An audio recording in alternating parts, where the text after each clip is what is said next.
The Lifestyle Show, presented by Selina Mackenzie. Now, what does it really mean to be a man in the modern world? Well, I'm fine, is the typical male response to the simple question, how are you feeling? Well, our final guest today goes behind the I'm fine. I'm glad he's joining us today. Welcome, Chris Britton. Thank you very much for having me, and what a great introduction. Well, yeah, that's the name of the book, isn't it? Behind the I'm Fine, the truth about modern day masculinity. It is, yeah, and you're absolutely spot on when you say it's kind of that default autopilot response that most of us men give, even if we're not fine, if things are going on behind the scenes. But we have this outdated view of masculinity, which kind of almost forces that default I'm fine response. But of course, I know, and what the book definitely shows is there's a lot of things that are a lot of data points telling us that men are not fine. Men's health is not in a good place at the moment. And so I set out to try and shine a light on that, really, and that's where the book came from. Yeah, I do a monthly mental health awareness program, and we have discussed suicide rates, and apparently men's account for about 80%, which is quite shocking, isn't it? Yeah, it's crazy. Something like it's still the biggest killer in men under the age of 50. I think stats somewhere around the high 70s, 80%, as you say, of suicide rates on male. And that's despite years of attempts by multiple governments, by multiple celebrities, by multiple influencers to try and normalize the conversations around men's health, and particularly things like suicide prevention. But actually, it's on the rise. It's perhaps the worst it ever has been, which would kind of suggest to me that the way we've been tackling it hasn't quite worked. It hasn't quite evolved with the needs of men's health more broadly. And that's brought us to the situation we're in right now, which is a bit of a crisis point, I think, for men's health more broadly. Yeah, I think you're right. And I would have thought the rates would be going down, because you do see people who have a platform, celebrities, royals saying, I've suffered, I've had depression. It's okay. And it's okay to admit it. It's okay to cry. But there's still this stigma. Do you think it's coming back from, I don't know how long ago, maybe the 50s, when men were supposed to be men and women were supposed to be women? I'd say it's even further back than that. I start the book with a bit of a walk through time of the evolution of masculinity, starting way back in the Greeks. And actually, that's when the notion of what we would class as being manly or masculine really started. And that was thousands of years ago. And actually, I don't think we've evolved really that much. We've tinkered around the ages a little bit. But in thousands of years worth of evolution of humanity, I think that notion of what it means to be a man, this historic and very much outdated view of masculinity, hasn't evolved.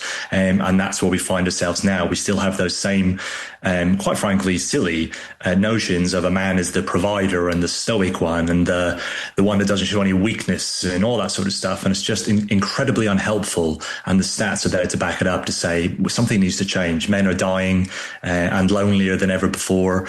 And what it means to be a man is more uncertain than ever before. And actually, that's really bleeding through into young men in particular, or kind of future generations.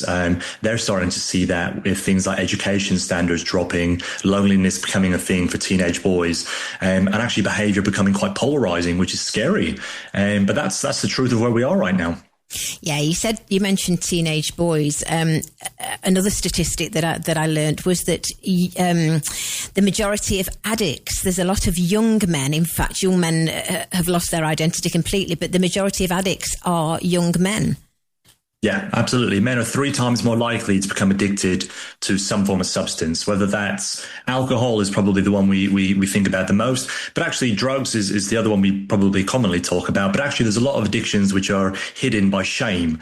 So a lot of young men in particular are starting to be addicted to things like gambling, which you can do on your phone quite easily, and actually pornography. And that's exacerbating the issue with this so-called view of what it means to be a man. So this addiction thing is running rife in men more broadly, but particularly in young men, gambling and pornography addiction is increasing at alarming rates. Wow. So what's the answer then, Chris? Do you have the answer do you have the solution? I hope so. $1 million question, isn't it? Yeah, absolutely. I mean, I set out to write this book as a bit of a cathartic exercise. So it's for me to get my take of how I was feeling about things out of my head and into written form, because that helped me. But as I was going through it, obviously I was trying to answer this question, well, what is the solution?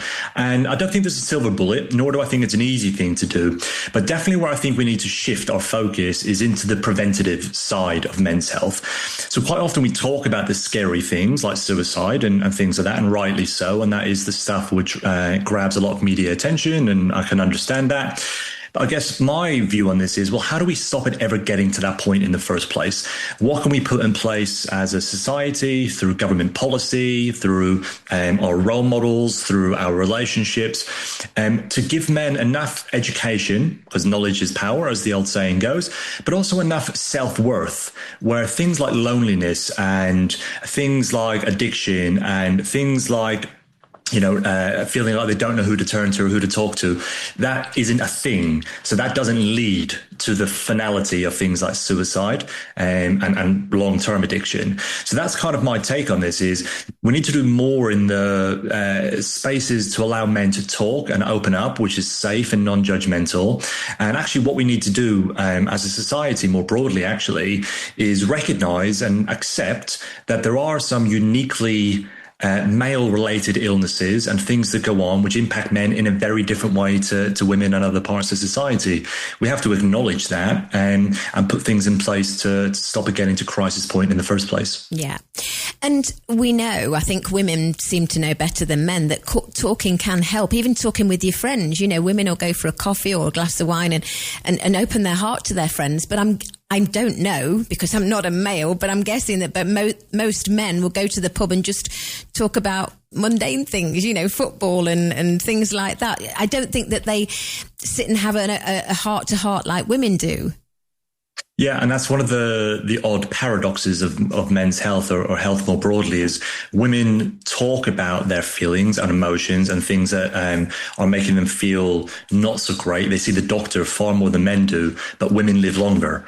So that tells me that talking and seeking help, particularly at earlier stages, is an obvious way to lengthen not just your length of life, but actually your quality of life. But you're right, men, whether we go down the pub or whatever, we tend to skirt around the issues.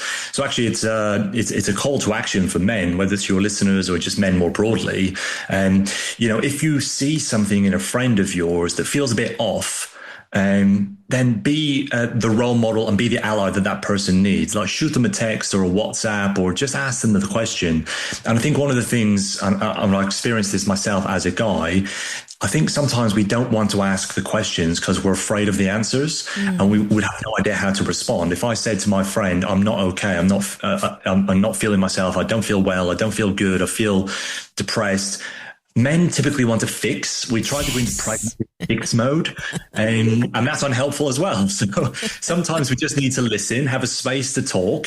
And so men out there, ask the questions, and actually you don't need to fix. Sometimes just being a set of listening ears is all that person needs. Yeah, exactly. Just so as the person knows they're not alone.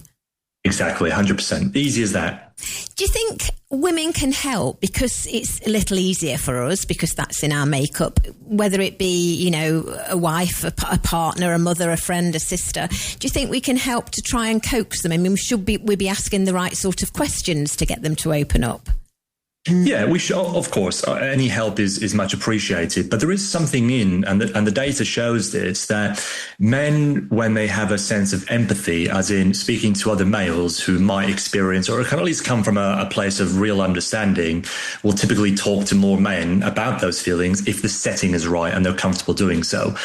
So actually there's something in male-only communities, whether that's sports teams, male therapy, whatever, something like that, a space for men to open up to other guys. I think that's probably a really great starting point. But of course, women, just by nature, it's very feminine traits, tend to be naturally more emotionally aware, typically are better listeners on average more than others. And so sure, yeah, opening up. And I guess one of the things I think that frightens men from talking to women is that outdated notion of, well, if I kind of share that I'm not feeling as strong as perhaps this masculine history suggests that I should, then I'm going to be seen as weak. I'm going to be seen as less manly. And that's a genuine fear for guys when talking to women about it. So I think women would have to come at that from a real place of non-judgment and be as empathetic as possible. And because I think opening up in that way is a blocker for men. That's why I really try and champion the men's communities so they can open up with each other more. That feels like a safer space for me. Yeah. Well, in the book, for our listeners, behind I'm Fine, there are practical and positive solutions. But also, Chris, there are some personal stories facing men today. Did you interview some people then? I did, yeah. I mean, some of the chapters I've got in there are on things like body image, so the relationship that men have with their body and their appearance. Addiction is one of the chapters for sure. Purpose and identity. So I've spoken to some men who've either been addicts and they've recovered, people who've suffered from things like body dysmorphia, people who have lost their sense of identity because other things in life have got in the way and they've had to try and reclaim that. And it's their kind of tales of it got bad, but it can get better. And I think sometimes that's what we need. I mean, I'm not an academic by any stretch of the imagination. I've not written this book as an academic textbook. I've written it in the way that I would like to read a book, which is relatable language that I can kind of picture who that person is. I can go, do you know what? I can kind of see that I could get through that. I can see that someone else has done that and got through it, and that's similar to how I'm feeling. So the book, if anyone is listening and thinking, not really up for all the stats and everything else, actually the personal stories in this and actually the redemption arcs, if you like, from the guys I've spoken to are really inspirational, and hopefully that will help people who read it. Yeah, I think so too. Well, we are selling, you can pre-order the book from our website. I don't believe it's out until the 24th of July. Is that right, Chris? On pre-order available now, yeah, but 24th of July is when we go live. Okay, so we'll give the title again. It's called Behind the I'm Fine, The Truth About Modern Day Masculinity. It's by Chris Britton, who we're chatting to now. And I know, Chris, you're also a keynote speaker, a podcast host, a blogger, and champion of all men's physical and mental health. So do you have your own website as well? I do, yeah. It's nice and easy. It's just my name with a hyphen in the middle. So it's just chris-britton.com.